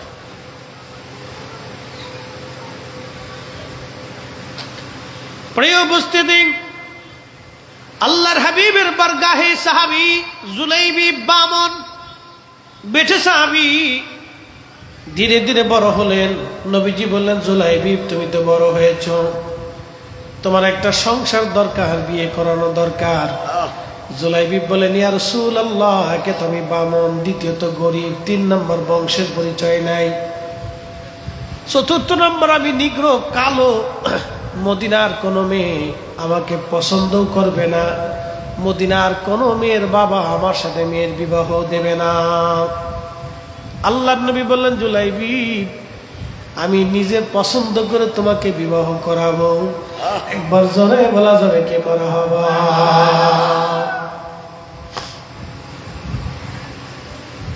তো জুলাইবি চিন্তা, আল্লাহ রসুল যদি আমার বিয়ে করা হয় তাতে ভালোই, করলে করাইতে পারে, আমার তো কেউ পছন্দ করে না। তো উনি হাল ছেড়ে দিছে যে আমার কেউ পছন্দ করতো না, আমি গরিব মানুষ, বাড়ি ঘর নাই, জমি জমা নাই, বংশের পরিচয় নাই, আমার কোথায় বাবা মা কেউ জানে না, আমি নিজেও জানি না। তা আমার মতো একটা ভবঘুরে ছেলের সাথে কে মেয়ে দিয়ে? কথা তো সত্য, কেউ দিতে চাবে না, আপনিও দিতে যাবেন না, এটা না হতেই পারে না। কিছুদিন পরে আল্লাহর নবীর বাড়ি এক সাহাবী আসছে, মদিনার আনসারী সাহাবী। যদি কোনোদিন মদিনাতে যান তাহলে অরিজিনাল মাদানি, ডুপ্লিকেট মাদানি না। আমাদের দেশে বহু ডুপ্লিকেট মাদানি আছে। মদিনা ভার্সিটিতে পড়া নামের পিছনে লেখছে মাদানি, এরা জাল মাদানি, জাল মাদানি, জাল মাদানি। কি কথা কর না কেন? কি মাদানি?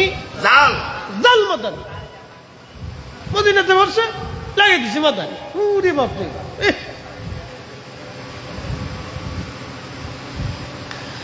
আল্লাহর নবীর বাড়ি মদিনাতুল মুনাওয়ারা, অরিজিনাল মাদানি, আনসারী অরিজিনাল মাদানি। যদি আপনি দেখেন অরিজিনাল মাদানিরা অনেক সুন্দর, তাদের চেহারা খুব নরম, সব খুব মায়াবী চেহারা, অত্যন্ত ভদ্র, তারা অত্যন্ত ভদ্র। অরিজিনাল মাদানি, তারা জন্মগতভাবে ভদ্র, খুব নরম তবিয়তের, তারা অত্যন্ত মেহমান প্রিয়, তারা খুব উচ্চ বংশের মানুষ, তারা অর্থাৎ উচ্চ বংশ, উচ্চ তাদের মন মানসিকতা।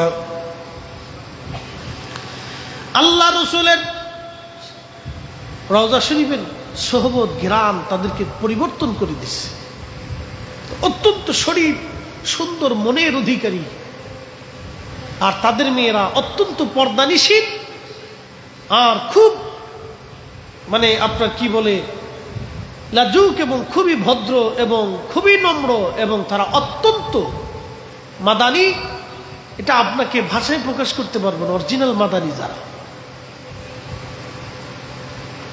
এরকম মেয়ে পৃথিবীতে কোথাও পাবেন না। পৃথিবী তন্ন তন্ন খুঁড়ে খুঁজেও এরকম ছেলে মেয়ে আপনি পাবেন, অরিজিনাল মাদানী যারা। তো আনসারী আল্লাহর হাবিবের দরবারে আসছে। নবীজি বললেন, আনসারী তোমার না ঘরে একটা মেয়ে আছে বিবাহর উপযুক্ত? বলে, হ্যাঁ ইয়া রাসূলুল্লাহ, বিবাহ কি দেবা? আনসারী মনে করছে যে রসুল বিয়ে করতে চায়। দেখেন, আনসারীরা আল্লাহর নবীকে এমন ভাবে ভালোবাসতেন যে তাদের মেয়ে কন্যা সন্তান বিয়ে দেওয়ার আগে আল্লাহর নবীর কাছে জিজ্ঞাসা করতেন, যদি রসুল পছন্দ করে তাহলে সৌভাগ্য। একসাথে বলবেন না আল্লাহু আকবার। আল্লাহর নবী তো বিয়ে করার মানে ইয়া ছিলেন না, আসক্তি না, কিন্তু তারা মহাব্বতের জোশে যদি রসুল পছন্দ করে তাহলে রসুলের সাথে আত্মীয়তা করে, এটা তো চরম সৌভাগ্য। একসাথে বলবেন না মারহাবা। এই যে আপনাদেরকে যেমন নবীর শান গাইলে কলিজায় ভালো লাগে না? ভালো লাগে। কথা কন না কেন? লাগেনি? লাগে। মিলাদুন নবীর টাকা চাইলে আপনারা আন্তরিকভাবে খুশি হয়ে যান যে আল্লাহ রসুলের মিলাদের মাহফিল, অন্তরে ভালো লাগে, জোশ আছে। আবার কেউ আছে দূর বেদাতি কাম কাজ একদল আছে, তাদের মানসিকতা আপনার মানসিকতা তফাৎ অনেক। মাদানী মানুষের মানসিকতা আর বাহিরের মানুষের মানসিকতা রসুলের প্রতি আকাশ পাতাল ডিফারেন্স। আপনাকে তুলনা করে বুঝাচ্ছি, এটা রসুল প্রেম, এগুলো দলিল দিয়ে হয় না। সাহাবীরা আনসারীরা তাদের মেয়ে বিবাহ দেওয়ার আগে আল্লাহ রসুলকে জিজ্ঞেস করতেন। আর যদি কোনো মেয়ের ব্যাপারে রসুল করিমের পক্ষ থেকে প্রস্তাব আসত, তাহলে পৃথিবী উল্টে গেলেও অন্য জায়গায় তারা মেয়ের বিবাহ দিতেন না। আল্লাহর হাবিব রসুল করিম সাল্লাল্লাহু আলাইহি ওয়াসাল্লাম নবীজি দেখে বললেন, তোমার না ঘরে একটা মেয়ে আছে? বলে, হ্যাঁ ইয়া রাসূলুল্লাহ, বিবাহ দেবা। সাহাবী খুশি, হুজুর আপনি যদি বিয়ে করেন আমার সৌভাগ্য, আমি নবীর সাথে আত্মীয়তা হবে আমার। আল্লাহর হাবিব বললেন, না আমি বিয়ে করব না, আমার একজন সাহাবীর ব্যাপারে তোমার মেয়ের প্রস্তাব দিলাম। হুজুর কোন সাহাবী? বলে, আমার সাহাবীর নাম হলো জুলাইবিব। আনসারীর মন বেজার হয়ে গেল, বলে, ইয়া রাসূলুল্লাহ, জুলাইবিবের ব্যাপারে প্রস্তাব দিয়েছেন। আমার মেয়ের মা আছে, আমার স্ত্রী আছে, আমার স্ত্রীর সাথে পরামর্শ ছাড়া কোনো সিদ্ধান্ত দেব না। আনসারী সাহাবীর মন বেজার হয়ে গেল, তিনি বাড়ি চলে গেলেন। স্ত্রীকে ডাক দিয়ে বললেন, না না না এটা আর দিন না। স্ত্রীকে ডাক দিয়ে বললেন, স্ত্রীকে ডাক দিয়ে বলতেছে, বিবি আল্লাহর নবীজি তোমার মেয়ের বিবাহের ব্যাপারে প্রস্তাব দিয়েছে। স্ত্রী মনে করছে, হায় হায়, এর চাইতে পরম সৌভাগ্য কি হতে পারে? আল্লাহর নবী আমাকে আমার মেয়ের বিবাহের প্রস্তাবনা দিয়েছে। বলে, স্বামী বলেন কি? এর চাইতে পরম সৌভাগ্য আমার জীবনে কি আসতে পারে? স্বামী ডাক দিয়ে বলতেছে, বিবি নবী বিয়ে করবে না, সাহাবী জুলাইবিবের ব্যাপারে তোমার মেয়ের প্রস্তাব আসছে। মহিলা ডাক দেখায়, স্বামী আমার আল্লাহর কসম করে বলি, এরকম বংশহীন পিতৃ পরিচয়হীন একটা সন্তান, গরিব মানুষ, বামন বেঠে ছেলের সঙ্গে আমি আমার মেয়ের কিভাবে বিবাহ দেব? এটা হবেই না। মহিলাও বিগড়ে গেল।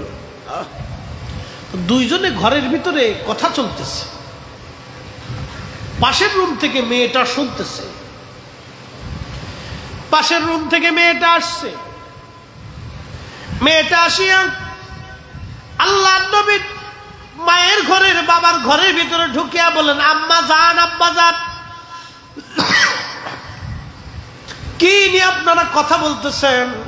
বলে, মা, আল্লাহর নবী তোমার বিবাহের ব্যাপারে পয়গাম দিয়েছে। নবীর দরবারে একজন বামন বেঠে সাহাবী আছে, তার নাম জুলাইবি। 1 নম্বরে বামন, 2 নম্বরে নিগ্রো, 3 নম্বর সে গরিব, 4 নম্বর পিতৃমাতৃ পরিচয়হীন বংশহীন একটা ছেলে। আমরা বাবা মা হয়ে কি করে তোমাকে এমন একটা ছেলের সাথে বিবাহ দিতে পারি? মেয়েটা ধমক দিয়ে বলল, আম্মা জান, আব্বা জান, চুপ করেন। আপনাদের সাহস কি করে হয়? আল্লাহর নবী আমার স্বামী পছন্দ করেছেন, এর চাইতে আমার জীবনে সৌভাগ্য আর কিছুই হতে পারে না। চিৎকার মেরে ধরে বলেন আল্লাহু আকবার। আল্লাহকে যে পাইতে চায়, হযরতকে ভালোবেসে, আরশ কুরসি লৌহ কলম না চাহিতে পেছে সে। কথা বলেন ঠিক কিনা? তাড়াতাড়ি যান, আল্লাহর হাবিবের বারগাহে যা বলেন, আমি রাজি। আপনারা রাজি না হলেও আমি রাজি। রাসূল আমার জন্য স্বামী পছন্দ করেছে, এর চাইতে পরম সৌভাগ্য আমার জীবনে আর কিছুই নাই। এই জন্য আনসারি অরিজিনাল মাদানী যারা, তারা সবাই আশিক রাসূল। বংশ পরস্পরে এখনো তারা আশিক। আল্লাহু আকবার। বংশ পরস্পরে এখনো তারা নবীর আশিক। তাদের চরিত্র আর পৃথিবীর অন্য মানুষের চরিত্র আকাশ পাতাল তফাৎ হবে। আল্লাহ আল্লাহ, অরিজিনাল মাদানী যারা, মুহাম্মদের নবী দরবারে ওই মহিলা মেয়েটার বাবা দৌড়ে আসছে, ইয়া সাহাবী দৌড়ে আসছে, ইয়া রাসূলুল্লাহ, আপনার বিবাহের পয়গামে আমার মেয়েটা রাজি হয়ে গেছে, আপনি দিন তারিখ নির্দিষ্ট করেন। আল্লাহর নবীর চেহারা উজ্জ্বল হয়ে গেল। জুলাইবিবকে ডাক দিয়ে বলতেছে, জুলাইবিব, তোমার বিবাহের পয়গাম এসেছে, মেয়েটা রাজি হয়েছে, পরিবারও রাজি। তুমি বিবাহের জন্য সামানা জোগাড় করো। অনেক কষ্ট করে একজন বেঠে বামন ব্যক্তি মদিনাতে তার বিবাহের সামানা জোগাড় করলো। অনেক কষ্ট হয়েছে, গরিব মানুষ, বাড়ি ঘর নাই, কিচ্ছু নেই। বিয়ে হবে কোথায়, থাকবে কোথায়? বলে শ্বশুর নাই। দিন তারিখ নির্দিষ্ট হলো। আল্লাহর নবী বিয়ে পড়াইলেন মসজিদে। একসাথে বললেন না মারহাবা। কোন জায়গা? মসজিদে বিয়ে পড়ানো, এটা সুন্নত রাসূল। মসজিদে বিয়ে পড়ানো সুন্নত রাসূল। আর আমরা দেশে কিছু কাজী আছে, কাজী যারা বিয়ে পড়ায় মুতেই পানি নেয় না। কথা বুঝেন না মনে হয়? পেশাব করে পানি লয় না। আমরা চট্টগ্রামে আছি কিনা জানি না, আমরা ফরিদপুরে আছে। এখন সময় বিয়েতে করে আগে গোসল করাই নিয়ে আসে, ভালো করে গোসল করেন, না করলে পুকুরের ভিতরে ওটা চুবা, ভালো করে চুবাই নিয়ে আসে। ও বিয়ে পরে তার সে পবিত্র কাজ, ওর চেহারা ওইরকম কে? পেশাব করে পানিটা নিল না, একটা পাঞ্জাবি পরে আসবো, একটা টুপি মাথায় দিয়ে আসবো, রজু টুজু করে আসবো, তার খবর নেই। ও আইসে মুতে টুতে এসে বিয়ে পড়াইতেছে। এই জন্য বরকত হয় না, বরকত শূন্য।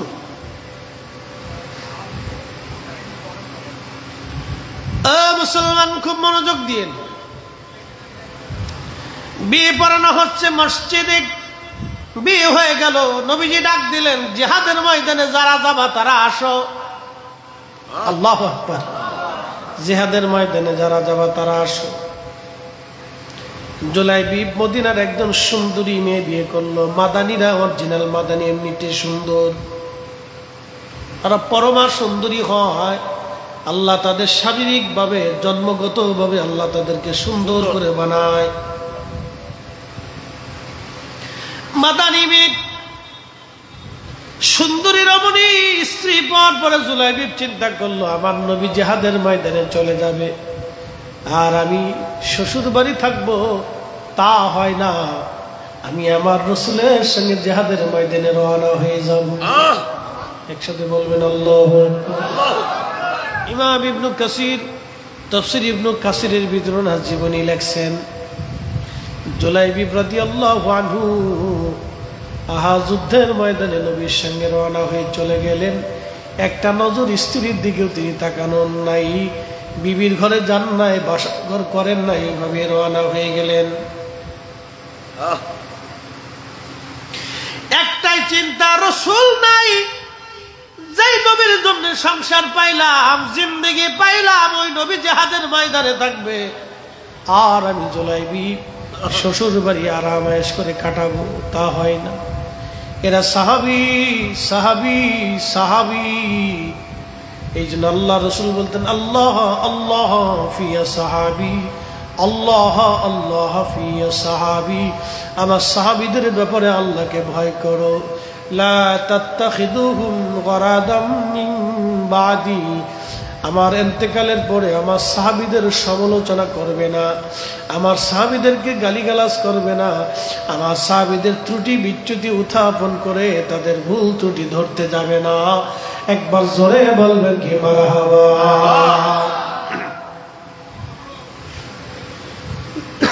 প্রচন্ড যুদ্ধ হলো, কঠিন যুদ্ধে হযরত জুলাইবিব রাদিয়াল্লাহু আনহু শহীদ হয়ে গেলেন। আরে আল্লাহর নবী শাহাদাতের পরে, যুদ্ধের পরে সব সাহাবীদেরকে বললেন, তোমরা আমার শহীদ হওয়া সাহাবীদেরকে এনে এনে কাতার করে রাখো, কবর খনন করো, তাদের এখানে দাফন কাফন করে চলে যাব। যারা শহীদ হয়েছিলেন সমস্ত সাহাবীদেরকে কাতার করে আনলেন, কাতার করে শোয়াইলেন। নবীজি ডাক দিয়ে বলে, সাহাবীরা রে, তোমরা কি সবার লাশ ময়দান থেকে আনছো? সাহাবীরা বলল, হ্যাঁ ইয়া রাসূলুল্লাহ, সবার লাশই আনছি, আমাদের জানা মতে আর কারো লাশ ময়দানে নাই। আল্লাহর নবী চোখের পানি ছেড়ে দিয়ে বলেন, সাহাবীরা রে, তোমরা সবার লাশই আনছো, কিন্তু এখনো আমার জুলাইবিব আনো নাই।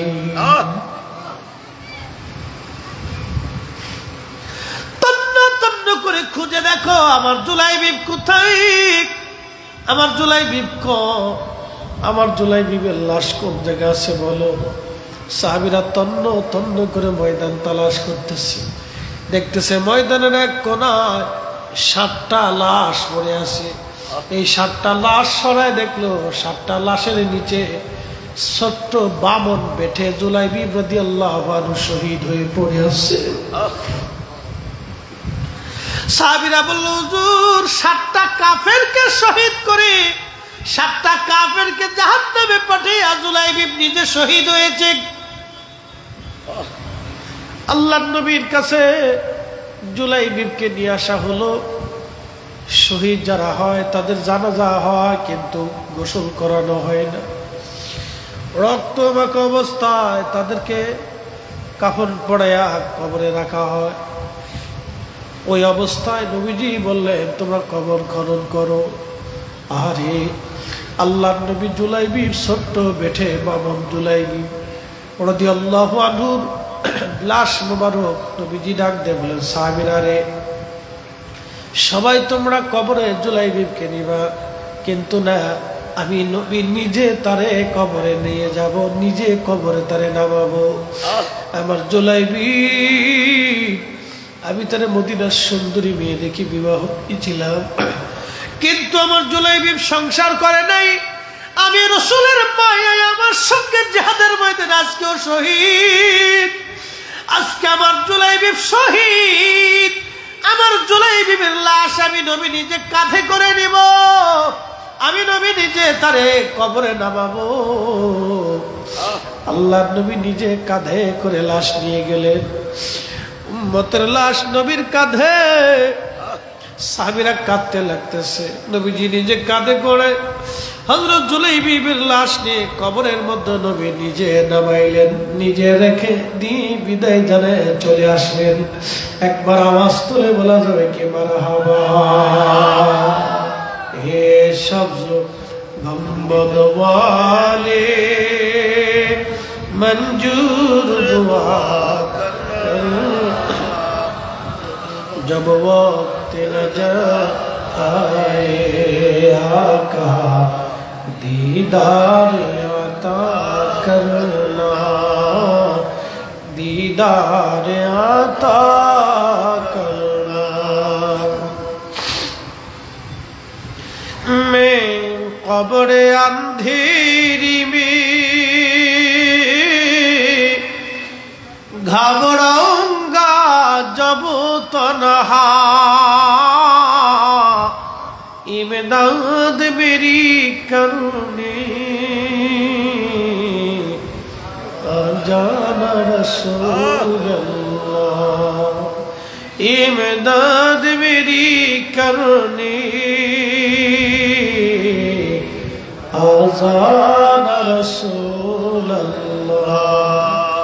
रोशन मेरी तुर्बत को लिल्लाह जरा करना, जब वक्त नजर आए आका दीदार अता करना।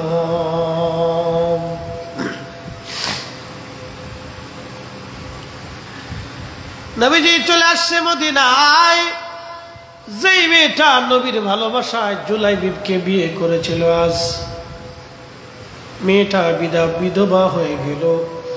আল্লাহর নবী মসজিদে নববীর মধ্যে বসে বসে দোয়া করে, আল্লাহ আমার কথা অনুযায়ী যে মেয়েটা আজকে বিধবা হয়ে গেল, আল্লাহ আমার জুলাইবিব শহীদ হয়ে গেছে, আল্লাহ এই মেয়েটা বিধবা হয়ে গেছে, তার জীবনকে তুমি বরকতময় করে দাও, তার জীবনকে তুমি বরকতময় করে দাও, তার জীবনকে তুমি বরকতময় করে দাও, তার জীবনকে তুমি কষ্টময় করিও না, তার জীবনকে তুমি বরকতময় করে দাও।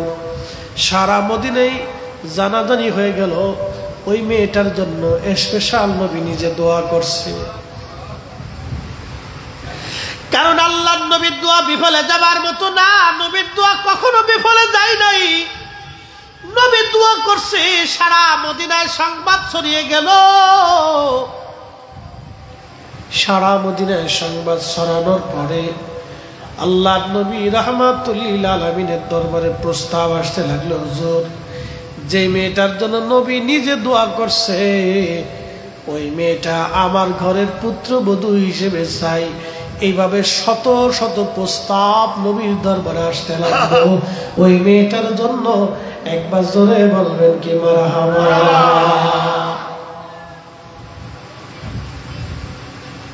যেখানে মেয়েদের বিয়ে হতে চায় না সেখানে নবীজির দরবারে শত শত প্রস্তাব আসতেছে, হুজুর আপনি তার জন্য দোয়া করছেন এই মেয়েটা আমাদের পুত্রবধূ চাই।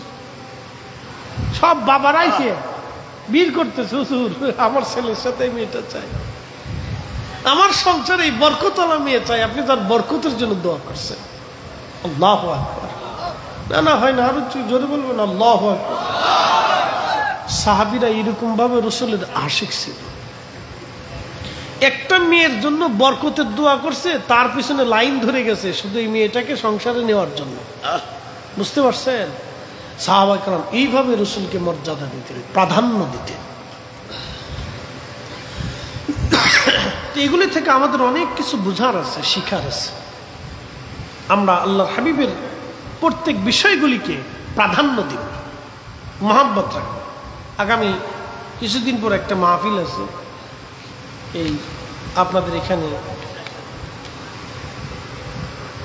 1 অক্টোবর বাইতুন নূর জামে মসজিদ প্রাঙ্গণ, পূর্ব কালুরঘাট, চর খিদিরপুর।